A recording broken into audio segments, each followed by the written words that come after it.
Tikam Samurai 1, dalam Kemelut Revolusi. Episode 4.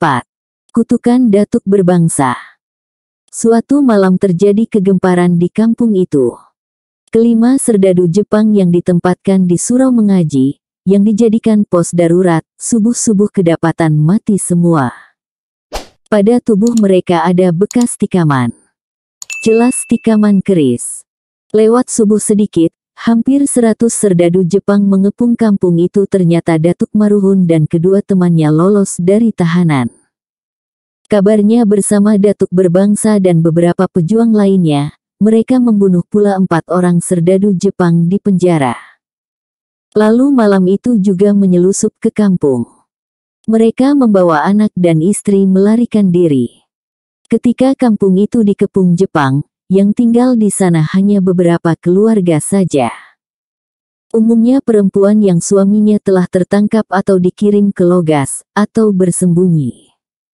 4 lelaki yang tertangkap segera dibariskan di depan surau, di mana kelima serdadu Jepang itu mati malam tadi.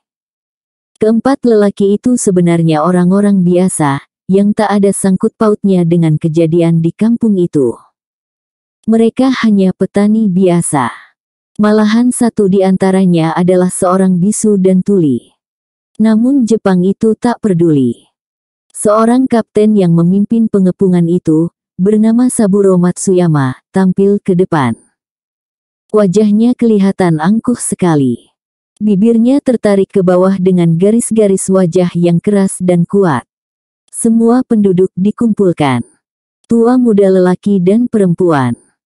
Saburo lalu berpidato dalam bahasa Indonesia yang lebih banyak tak dimengerti orang kampung itu.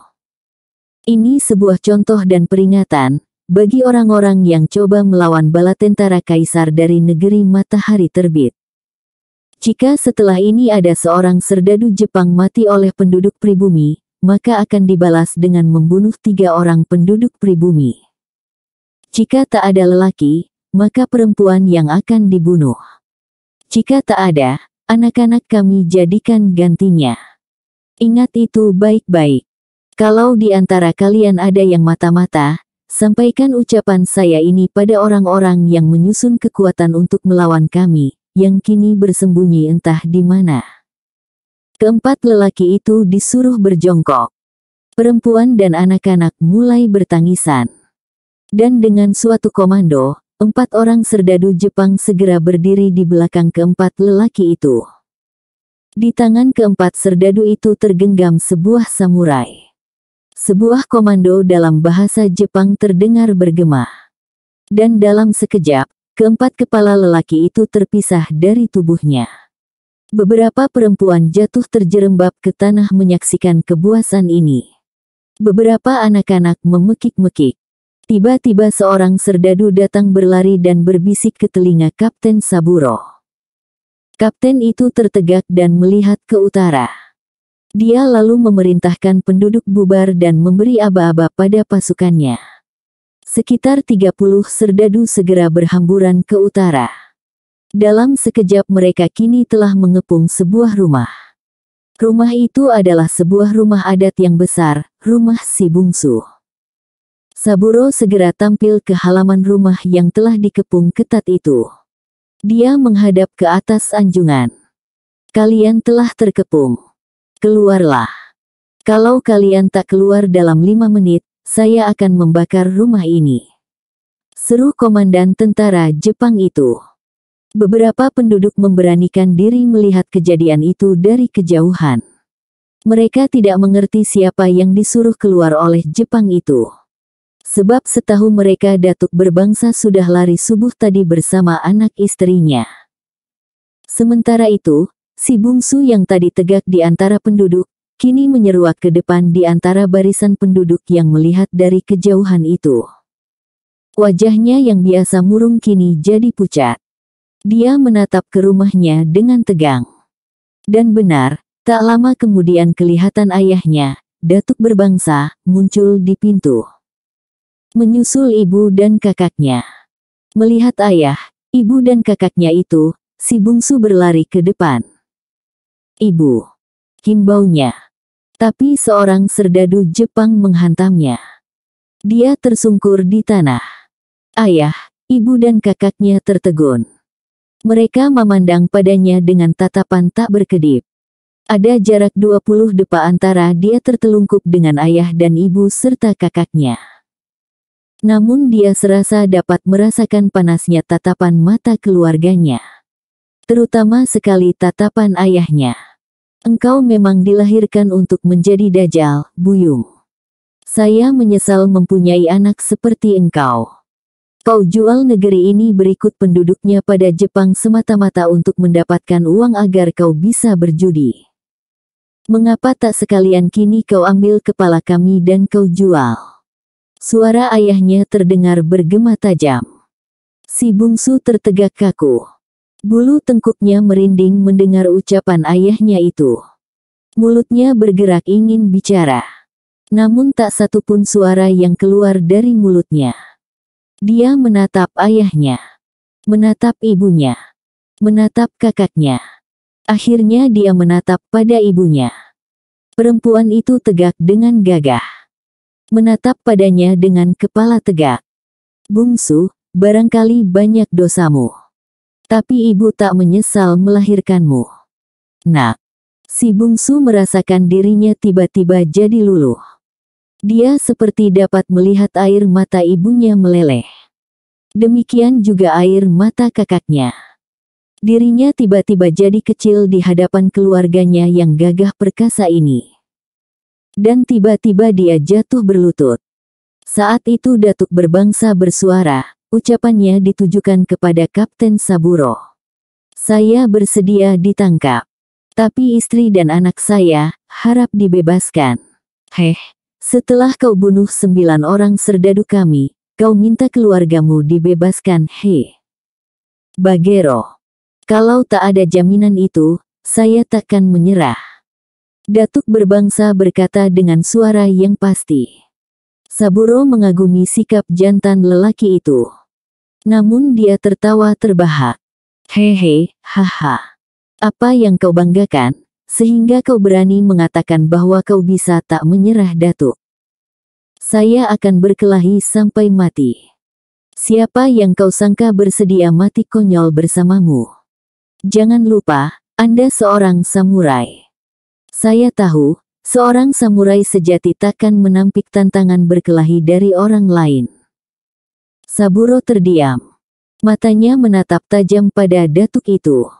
Atau barangkali, serdadu Jepang yang datang kemari adalah samurai-samurai pengecut, yang mengabaikan sikap satria sebagaimana layaknya samurai sejati. Diam kau. Jangan sembarang berkata. Tidak ada di antara kami yang tidak berjiwa samurai. Kau takkan pernah saya bebaskan. Kalaupun kau memilih bertarung dengan salah seorang samurai, kau juga tetap takkan bisa memenangkan perkelahian. Tak ada di antara kalian yang akan mampu mengalahkan ilmu samurai kami. Ilmu silat kalian masih terlalu rendah untuk berhadapan dengan kecepatan samurai. Kebenarannya akan kita buktikan sebentar lagi. Datuk Berbangsa menjawab dengan tenang dan pasti. Saburo yang berang segera memberi perintah. 6 orang serdadunya segera meletakkan bedil panjang mereka.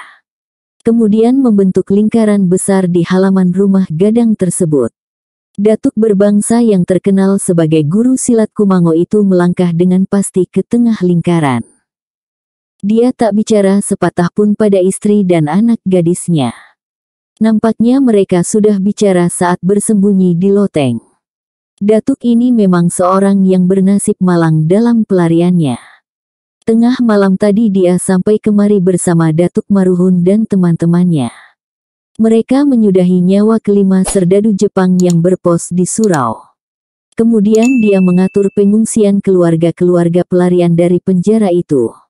Ada 10 keluarga yang harus diungsikan keluar kampung ini. Kalau mereka tidak diungsikan, mereka pasti ditangkap dan disiksa.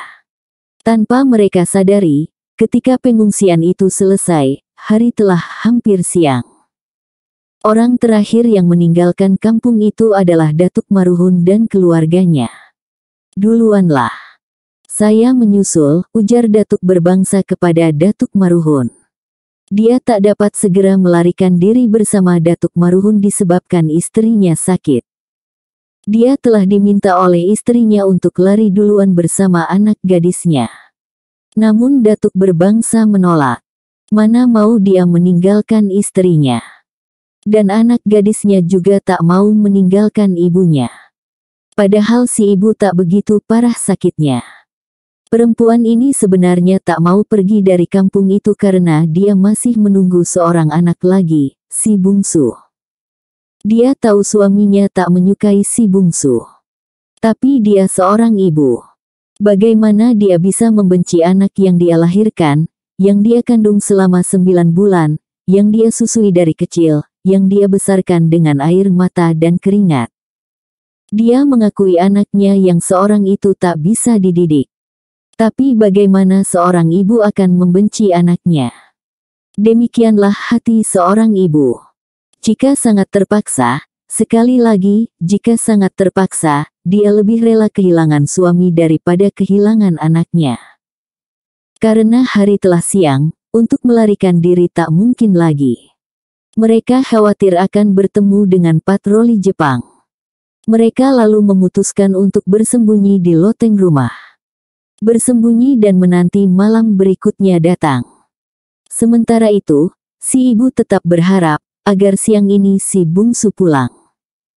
Dia akan membujuk suaminya untuk membawa serta anaknya itu mengungsi. Namun nasib mereka memang sedang malang. Persembunyian mereka diketahui oleh serdadu yang tadi memeriksa rumah itu. Serdadu itu melihat tangga naik ke loteng. Tangga itu rupanya tak ada yang membuang. Sebab semua sudah naik ke loteng. Siapa lagi yang akan membuang tangga? Waktu sudah kasib. Jepang sudah memasuki kampung. Maka mereka tetap bertahan di loteng itu sambil berdoa. Perkelahian seperti yang akan dihadapi Datuk Berbangsa ini, juga sudah diperhitungkan tatkala tadi mereka disuruh turun oleh Saburo. Daripada mati di logas atau mati ditembak di penjara, lebih baik mati secara satria dalam perlawanan. Begitu mereka putuskan. Dan kini, Datuk itu tegak di tengah lingkaran tersebut. Tegak dengan dada busung dan tangan terkepal. Kapten Saburo memberi isyarat. Seorang Jepang berpangkat sersan maju. Tubuhnya besar berdegap. Di pinggangnya terdapat sebuah samurai. Kau boleh memilih senjata Datuk, kata Saburo. Terima kasih. Saya dilahirkan oleh Tuhan, lengkap dengan bekal untuk melawan kekerasan dengan tulang yang 8 kerat, suara Datuk itu terdengar perlahan. Si bungsu menegakkan kepalanya. Menatap tak berkedip pada ayahnya, yang tegak berhadapan dengan serdadu Jepang itu. Serdadu itu memberi hormat dengan membungkukkan badan sebagaimana layaknya orang-orang Jepang menghormat. Datuk Berbangsa tegak dengan 2 kaki dirapatkan. Tatapannya lurus ke depan. Dia berdoa dengan kedua tangannya menampung ke atas. Kemudian tangan kanan meraba dahi, dan tangan kiri meraba dada ditentang jantung. Setelah itu memberi hormat dengan tegak lurus dan kedua telapak tangan dirapatkan di depan wajah. Dia memberi hormat dengan cara penghormatan silat Tuo Pariangan, yaitu silat induk yang menjadi ibu dari silat-silat yang ada di Minangkabau.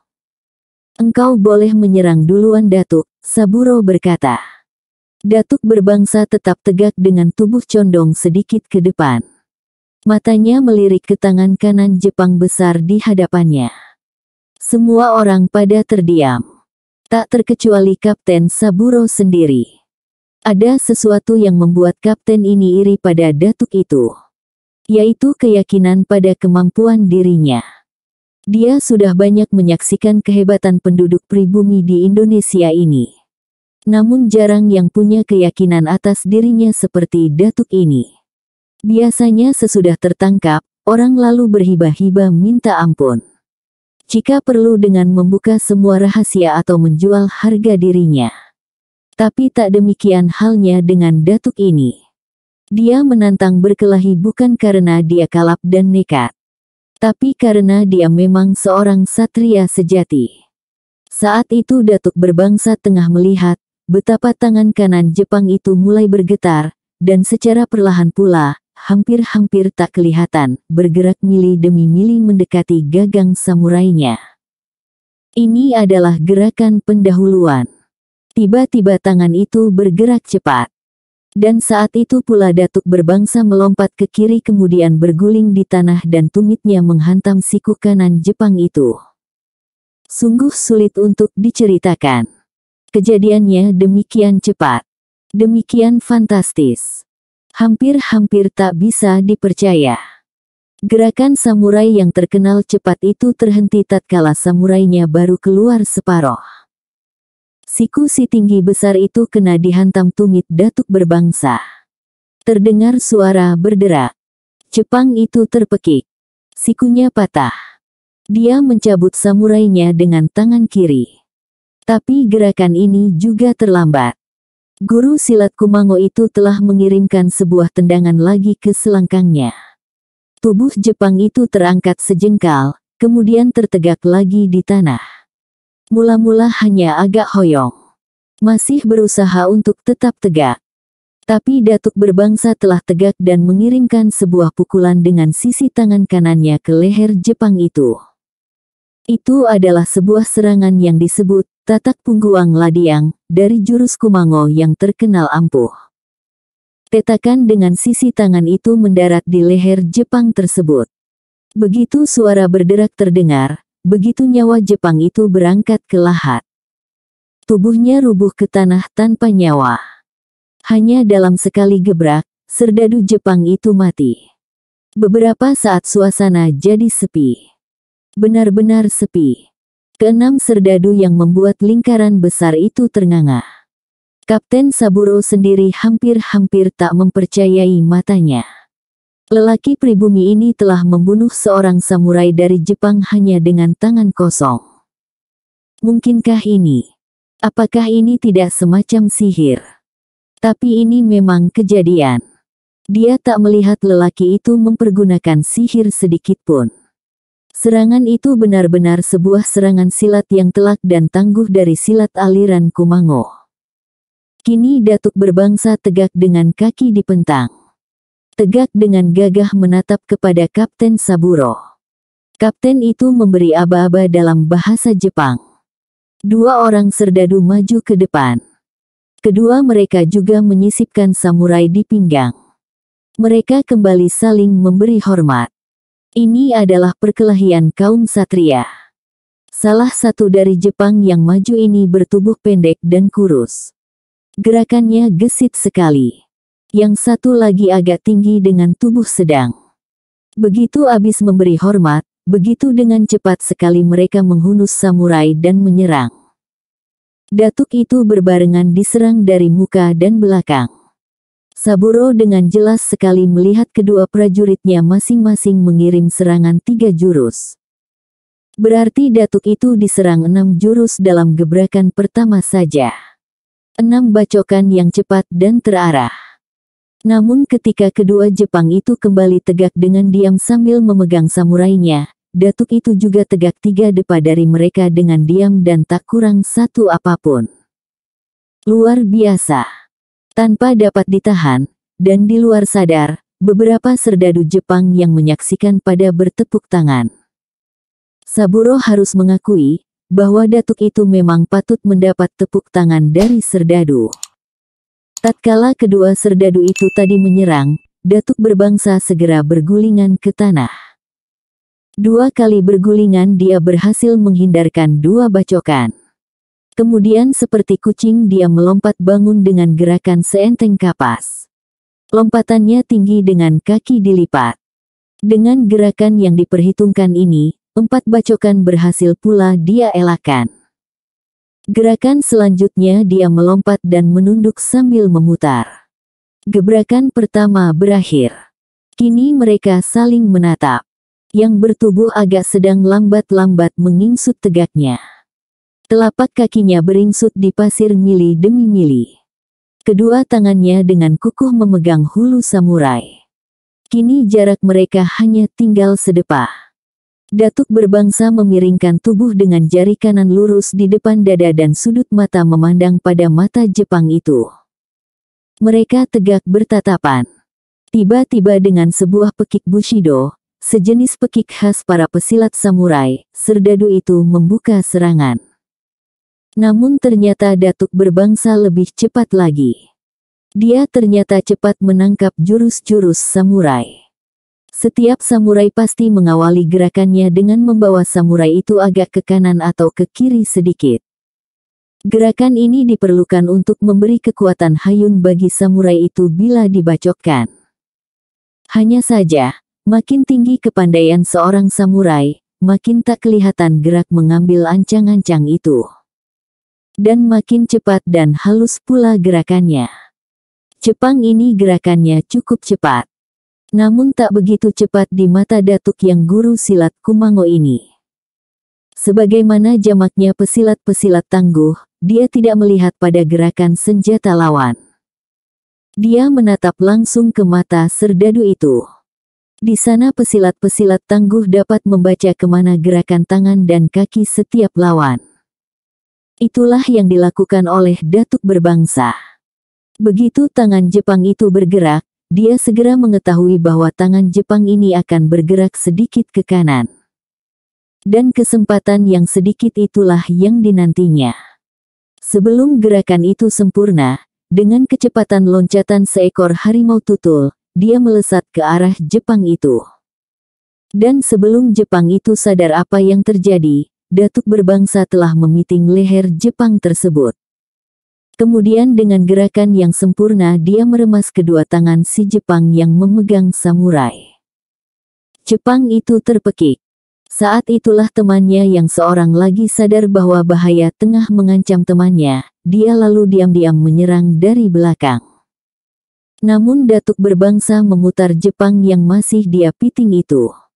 Jepang itu dia jadikan sebagai perisai. Sementara serdadu itu tak berdaya menggerakkan samurainya, karena tangannya tengah dicengkam amat kuat. Si kurus tidak bisa berbuat banyak. Dia harus hati-hati agar serangannya tak mengenai kawan sendiri. Mereka berputar-putar sejenak. Suatu saat Jepang itu berputar dengan cepat. Karena tengah memiting lawan, Datuk berbangsa tidak dapat bergerak lincah. Dia kurang cepat berputar. Saat itulah serangan Jepang itu datang dari belakang. Namun kembali suatu keajaiban terjadi. Datuk berbangsa kiranya sengaja memancing dengan membiarkan lawannya ke belakangnya.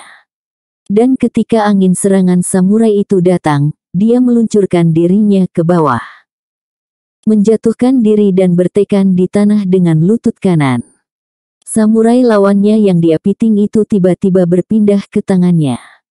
Dalam suatu gerakan yang sempurna samurai di tangannya dia tikamkan ke belakang tanpa menoleh sedikit pun. Tapi lawan di belakangnya bukan pula sembarang samurai. Gerakannya ternyata amat cepat. Meski Datuk berbangsa sempat selamat dari bacokan yang fatal, namun tak urung punggungnya robek sehasta. Mulai dari bahu kanan mereng ke lambung kiri. Darah membanjir. Dan saat itu pula Jepang yang menyerang dari belakangnya itu terhenti dan terpekik. Samurai kawannya yang berhasil dirampas dalam suatu gerakan yang disebut piuh pilin dari jurus Kumango, yang sempurna dan dihujamkan ke belakang oleh Datuk berbangsa, kini menancap hampir separuhnya ke dada Jepang itu. Samurai itu tembus dan menyembul keluar dari baju di punggungnya. Semua Jepang yang ada di sana jadi tertegun kaget dan kagum akan kehebatan perkelahian itu. Belum pernah mereka melihat perkelahian antara pribumi memakai samurai sedahsyat ini. Belum sekalipun.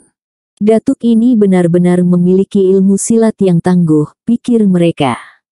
Jepang bertubuh kecil itu masih tertegak diam. Matanya berputar.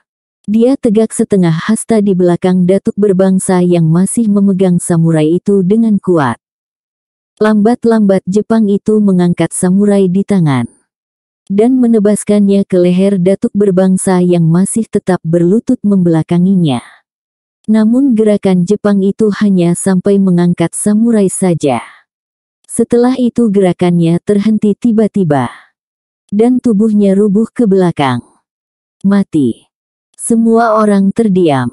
Tapi istri Datuk Berbangsa terpekik melihat darah di punggung suaminya.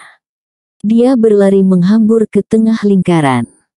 Tapi Kapten Saburo Matsuyama menganggap sudah cukup memberi angin pada Datuk itu.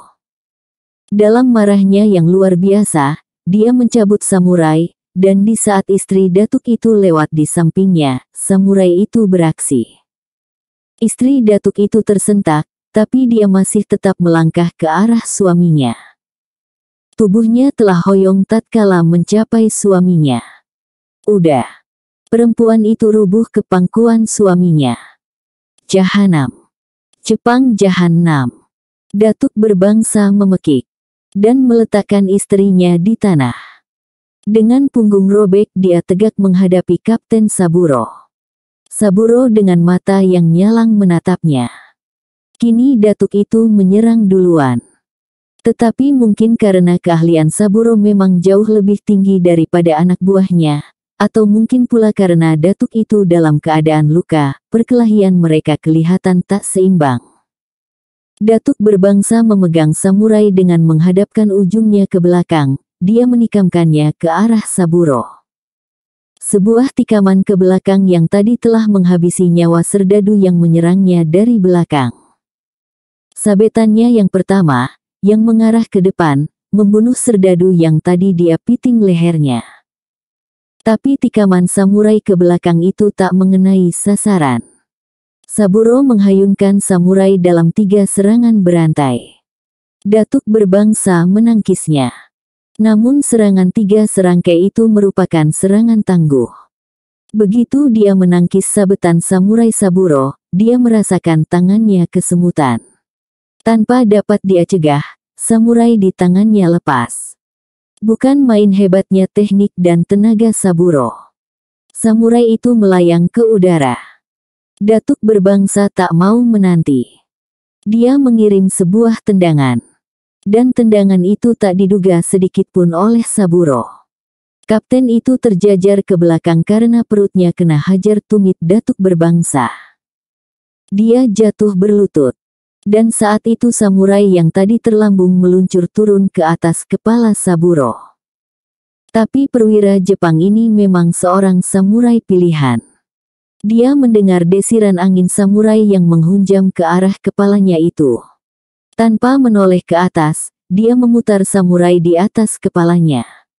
Dan samurai itu kena dipapas, dan dengan amat laju melayang ke arah Datuk Berbangsa. Datuk itu coba mengelak, namun samurai tersebut terlalu cepat. Dan karena dia coba mengelak, tubuhnya miring ke kiri. Dan krep. Samurai itu menancap separuh ke dada kirinya. Menembus jantung. Tembus ke punggung. Datuk Berbangsa tertegak. Dia tak mengeluh sedikitpun. Si bungsu terlonjak. Ayah pekiknya. Namun dia takut untuk bangkit. Ayahnya tak menoleh ke arahnya. Lelaki tua perkasa dan keras seperti baja itu lambat-lambat jatuh di atas kedua lututnya. Matanya masih menatap Saburo. Beginikah sikap satria seorang samurai yang dibanggakan itu? Membunuh seorang perempuan dan menghantam orang yang luka. Datuk Berbangsa bertanya dengan tatapan mata yang membuat hati Saburo jadi ciut. Datuk itu bicara lagi, perlahan, kau takkan selamat Saburo. Aku bersumpah akan menuntut balas dari akhirat. Kau juga akan mati oleh samurai. Akan kau rasakan betapa senjata negerimu menikam dirimu, ingat itu baik-baik. Itu sumpahku, Saburo. Ucapannya terhenti, darah menyembur dari mulutnya. Dan lelaki perkasa itu, yang memakai kopiah berlilit berukir-ukir pertanda jabatan penghulunya, jatuh tertelentang. Dia tak pernah mengeluh. Samurai yang tertancap di dadanya tegak seperti tonggak peringatan. Tegak angkuh dan kukuh. Sekukuh lelaki yang mati di ujungnya. Datuk itu mati sedepa dari tempat istrinya. Matanya menatap ke langit yang tinggi. Seekor elang terbang melintas. Suara pekiknya terdengar menyayat pilu. Saburo merasa bulu tengkuknya berdiri mendengar sumpah datuk itu tadi. Anak gadis datuk itu tiba-tiba menghambur ke tengah mengejar ibu dan ayahnya yang bermandi darah. Namun tangannya disambar oleh Saburo. "Bersihkan kampung ini," teriaknya pada anak buahnya. Dan begitu anak buahnya memencar, dia segera menyeret gadis bertubuh montok itu naik ke rumah adat. Gadis itu meronta dan memberikan perlawanan. Dia belajar silat kumango dari ayahnya. Kini dia mencoba melawan kehendak Jepang laknat itu. Namun di tangan Saburo, yang tidak hanya mengerti ilmu samurai, tapi juga mahir dalam karate dan judo, kepandaian gadis ini jadi tak ada artinya. Tangannya memang berhasil menamparkan kapten itu 3 kali. Tapi begitu Saburo membalas menamparnya sekali saja, gadis itu pingsan. Saburo memangku tubuhnya yang tersimbah itu ke atas rumah. Di tengah ruang dia tegak, mencari di mana letak bilik. Saat terpandang pada kamar gadis itu sendiri, dia melangkah ke sana. Kamar itu bersih dan indah. Bau harum bunga melati menyelusup ke hidungnya. Itu menyebabkan nafsunya menyala. Dia menghempaskan tubuh anak gadis datuk berbangsa itu ke kasur. Kaki gadis itu terkulai ke bawah tempat tidur. Dan kainnya tersimbah lebar. Di bawah rumah itu ada kandang ayam sedang mengerami selusin anaknya yang gemuk-gemuk. Suara berdentam di atas rumah, yang ditimbulkan oleh sepatu Saburo ketika naik tadi mengejutkan ayam-ayam tersebut. Induk ayam itu tegak dan berlari ke tempat gelap. Anak-anaknya memburu dan menyeruak sayap ibunya dan masuk ke bawah sahap induknya. Salah seekor di antaranya, yang berwarna putih pucat, gemuk dan besar, masih berputar-putar di luar. Induknya diam saja melindungi anaknya yang 11 ekor. Anak ayam yang satu itu mulai memutari tubuh induknya. Kemudian menyeruak di antara bulu sayap induknya yang hitam kepirang-pirangan. Induknya merapatkan sayap. Beberapa kali anak ayam gemuk itu tak berhasil masuk ke bawah ruangan di bawah perut ibunya. Tapi akhirnya, dia berhasil juga. Dia merasa hangat di bawah perut induknya itu. Tubuhnya berputar-putar di antara 11 saudaranya yang lain. Tubuh induknya tergoyang-goyang karena dia berputar-putar di bawah. Bersambung ke episode 5. Hilang ditelan bumi.